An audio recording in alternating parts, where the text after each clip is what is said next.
वचन में ही हमारी जय है।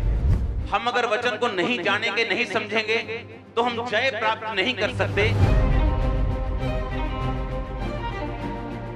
कहता जो कुछ कोई मुझसे पैदा हुआ वो संसार पर क्या प्राप्त करेगा? जय प्राप्त करेगा।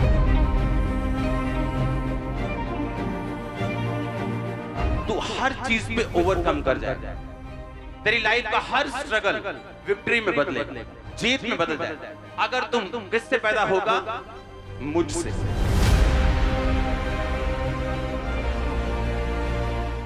अपनी बाइबल को उठाओ, बोलो मैं इस वचन से प्यार करता हूं। ये मेरे शुद्ध रहने का आधार, मेरे जीवित रहने का आधार है। मैं अपना ध्यान इन वचनों के ऊपर लगाता हूं प्रभु यीशु मसीह के नाम में।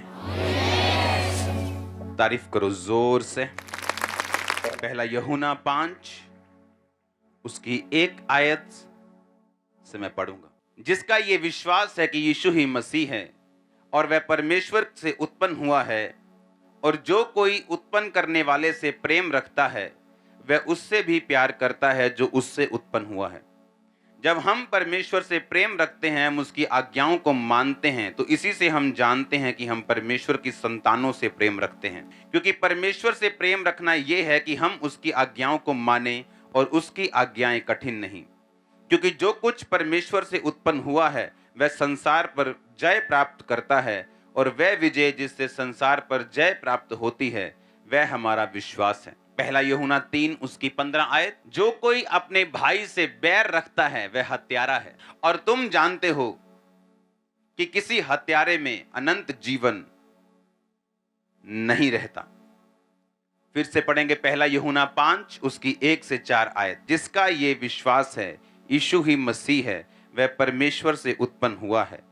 जो कोई उत्पन्न करने वाले से प्रेम रखता है वह उससे भी प्यार रखता है जो उससे उत्पन्न हुआ है।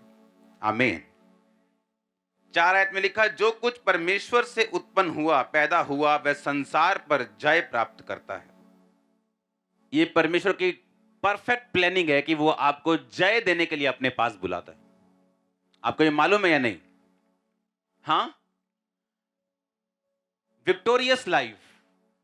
इसलिए उसने कहा मैंने तुच्छों को चुन लिया, मैंने बीमारों को चुन लिया, मैंने गरीबों को चुन लिया, मैंने छोटों को चुन लिया, एक जयवंत जीवन देने के लिए।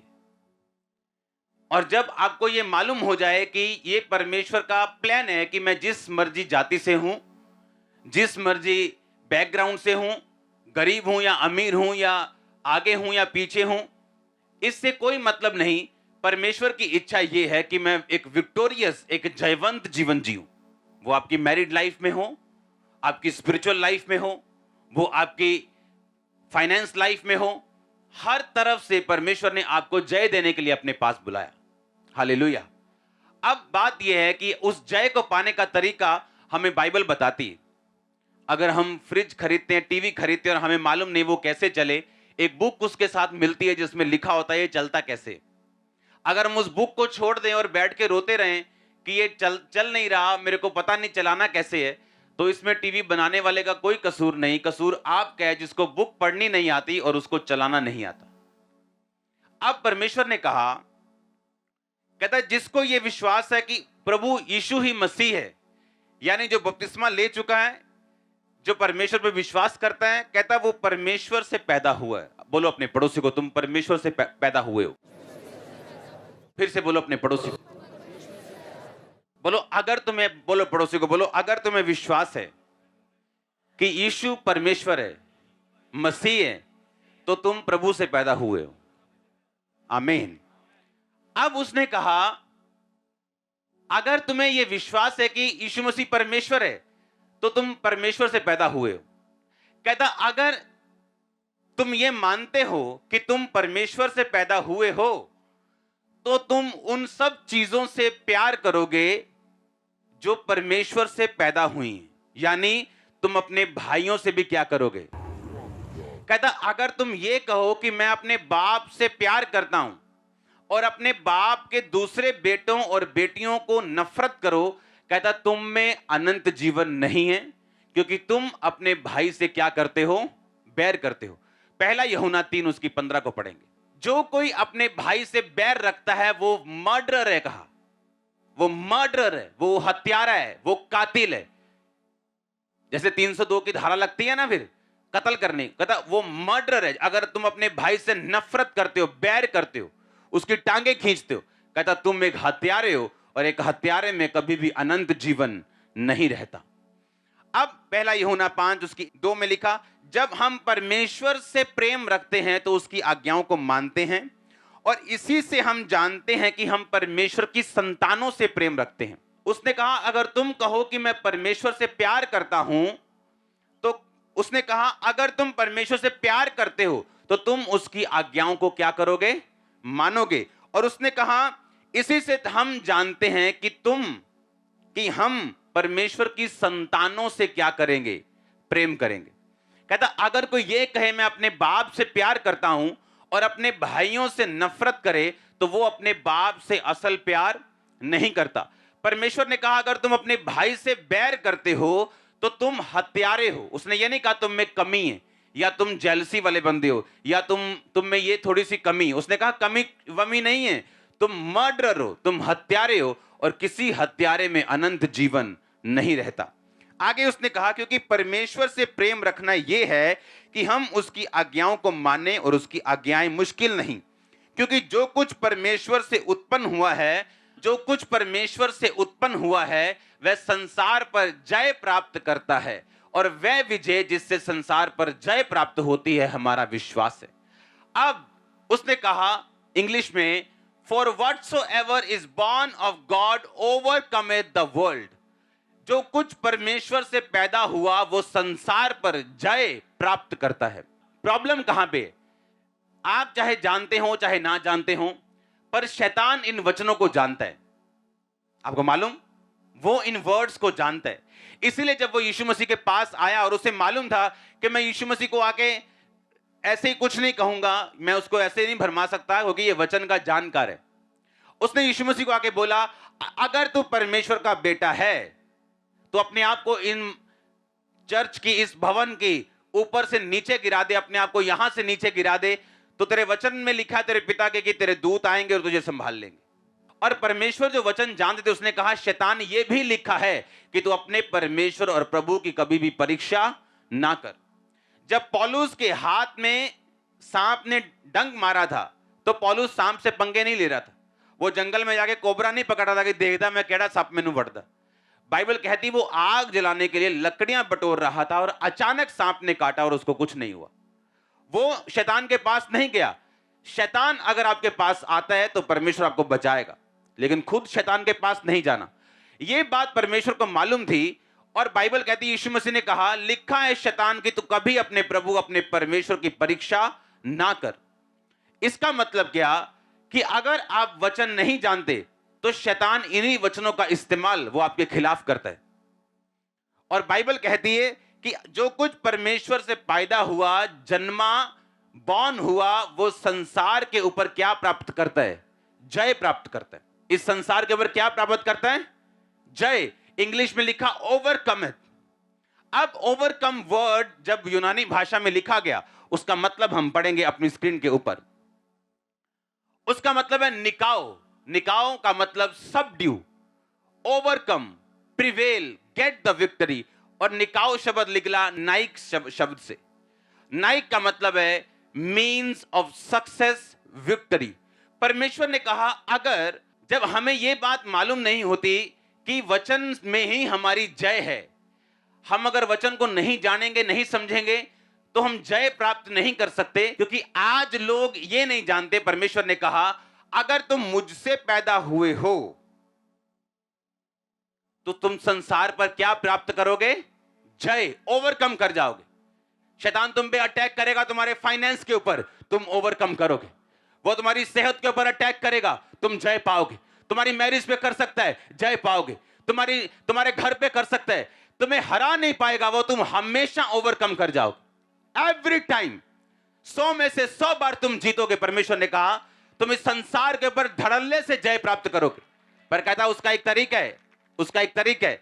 उसका तरीका परमेश्वर ने निशानी दी है। कहता जो कुछ कोई मुझसे पैदा हुआ वो संसार पर क्या प्राप्त करेगा? जय प्राप्त करेगा। इसलिए जब वो गीत गा रहा था, गाना वो लाइन गाना अकेली 1 सेकंड के लिए बिना म्यूजिक चेंज किए, जो वफादार होगा वो वारिस भी होगा, मैं उसका खुदावन रहूंगा। अब 9 साल 10 साल मिनिस्ट्री में मैं वफादारी के साथ चला था, और उसने कहा था जो वफादार होगा वो वारिस भी होगा। 5 जनवरी को मेरे को इतना मालूम था कि मुझे अब इस साल मैरिज करनी है। होली स्पिरिट से ये इंस्ट्रक्शन है, क्योंकि मुझे ऐसा लगता था मैं मैरिज नहीं करूंगा क्योंकि मेरी सेवकाई में रुकावट ना आए, मेरी सेवकाई ऐसा ना रुक जाए, मैं ज्यादा काम करना चाहता हूं। लेकिन होली स्पिरिट ने बोला काम ज्यादा होगा अगर तुम मैरिज करेगा, नो प्रॉब्लम, तेरी डिस्ट्रक्शन सब चीजों को छोड़, बस मेरी बात को सुन। और आपको वो स्टोरी सब मालूम है कि फोटोज मंगाई, दैट्स इट, इसको देखो। उसके बाद 16 जनवरी को डिसाइड हुआ, 17 को जिस दिन डिसाइड हुआ उसके अगले दिन एंगेजमेंट। और मैं ये अपनी टेस्टिमनी दे रहा था एक बहुत बड़े लॉयर है उनको, कि एंगेजमेंट के बाद जब हम बैठे थे तो तब बातें चल रही थी, अच्छा मैं ये कास्ट की हूं, तुम कौन सी कहा, मैं ये कास्ट।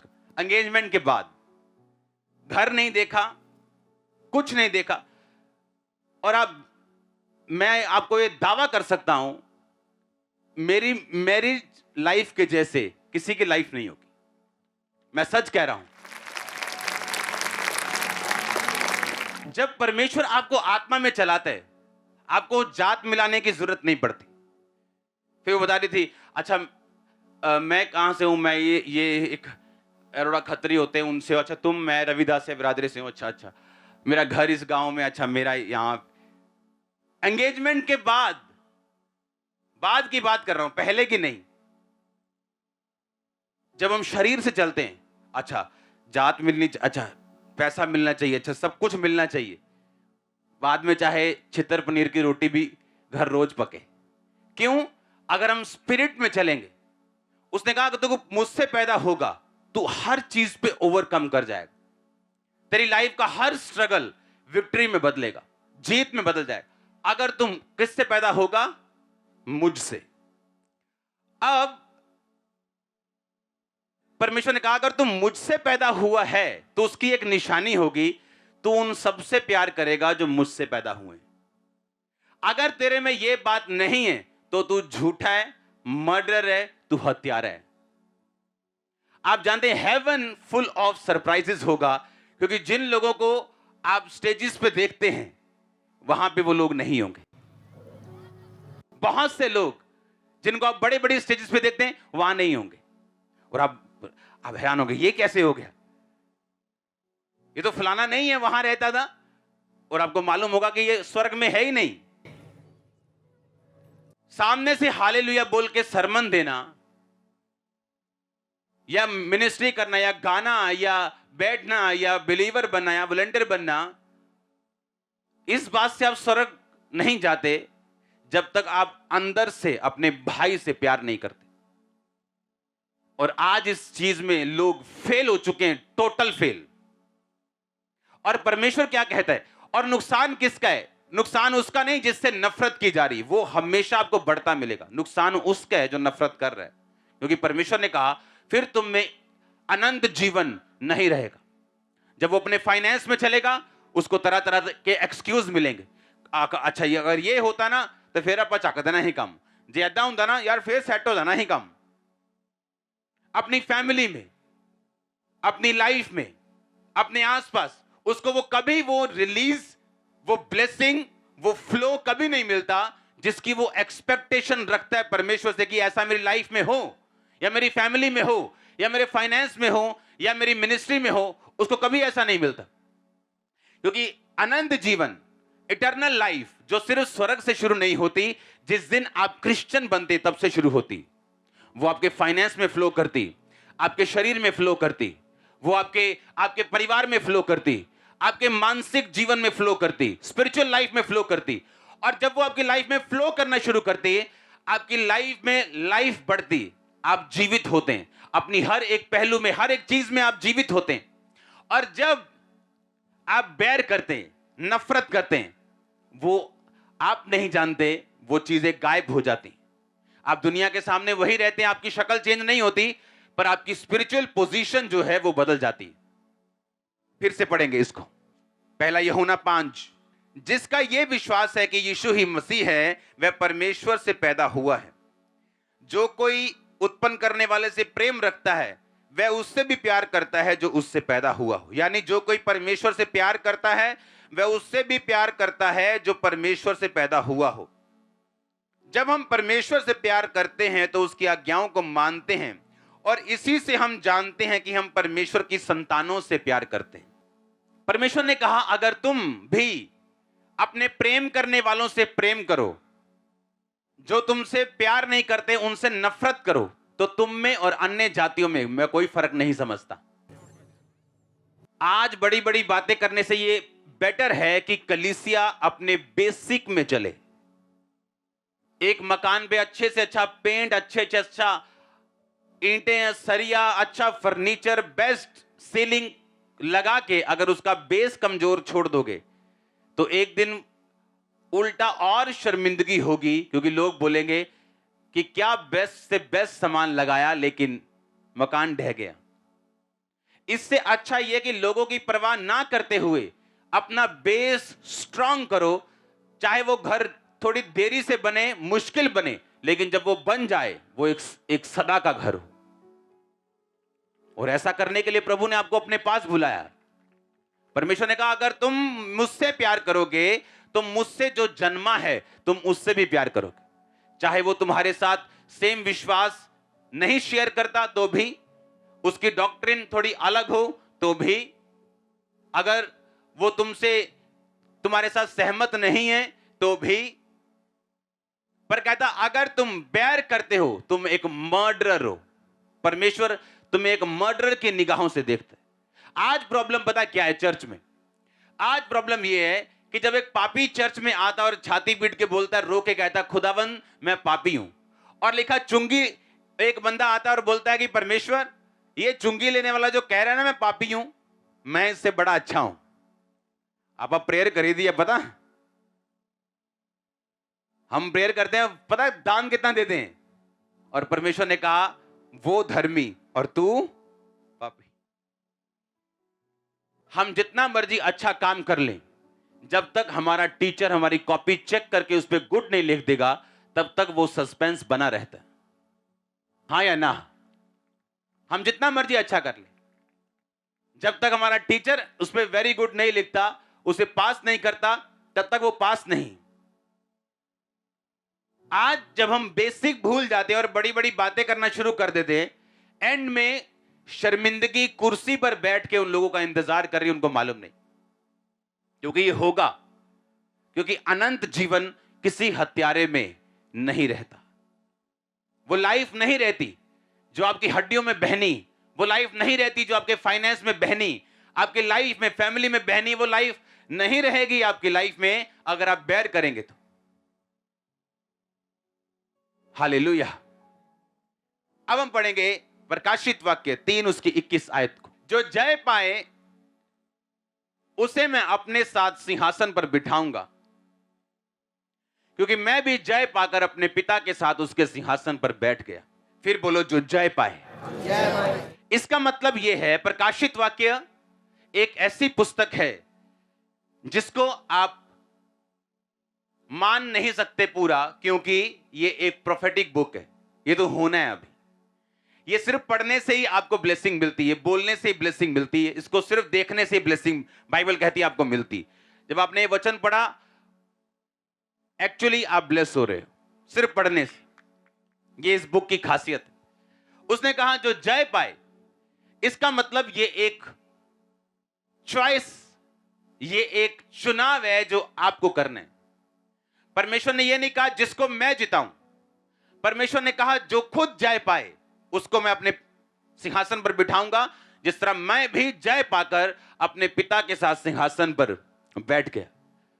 जब आप वचन पे चलते हैं, अपने भाइयों से प्यार करते हैं, आप अपने फोकस को बना के चलते हैं, परमेश्वर आपकी लाइफ में आपको ऐसी ग्रेस देता है, ऐसी आपको शील्ड आपके आसपास, ऐसा एक घेरा देता है आपको, इस डिवाइन ईश्वरीय तरीके से वो चलाता है, आपकी अगुवाई करता है। जब आपको कुछ भी नहीं सुन रहा तब भी आपके पांव सही रीति के साथ चलते हैं और वहीं जाते जहां परमेश्वर चाहता है।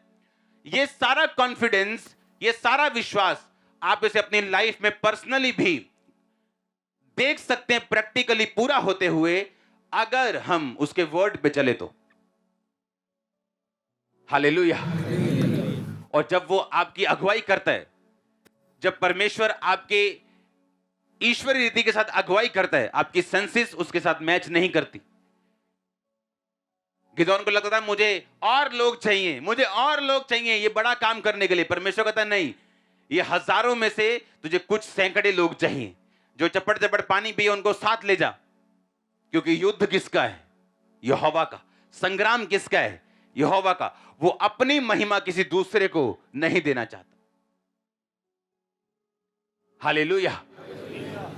वो अपनी महिमा किसी को नहीं देता।